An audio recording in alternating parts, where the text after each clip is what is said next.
दरम्यान रोहित पवारांनी आता राष्ट्रवादीचे आमदार सुनील शेळकेंवरही आरोप केलेले आहे, ज्याला आता सुनील शेळकेंनी प्रत्युत्तर दिले. नेमका आरोप काय आणि प्रत्युत्तर कसं दिलंय तेही बघूया.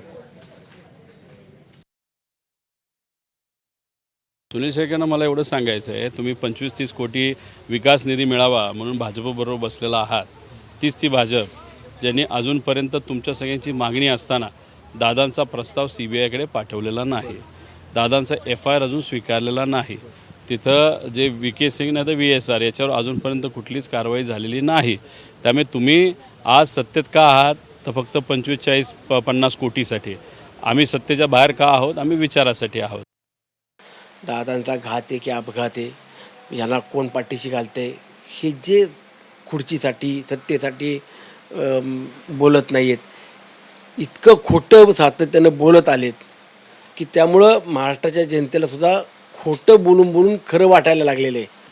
आम्हाला सुनित्रा वहिनींकडनं राष्ट्रवादी काँग्रेस पक्षाकडनं काही कमी पडत असेल तर आम्ही तो विचार करू. आमच्या मतदारसंघात कामं जी व्हायला पाहिजे, ज्याला आम्हाला निधी मिळायला पाहिजे तो निधी मिळतो आहे, आमचे प्रश्न सुटत आहेत, आम्ही दुसरा पर्याय का शोधू. ABP माझा, उघडा डोळे बघा नीट.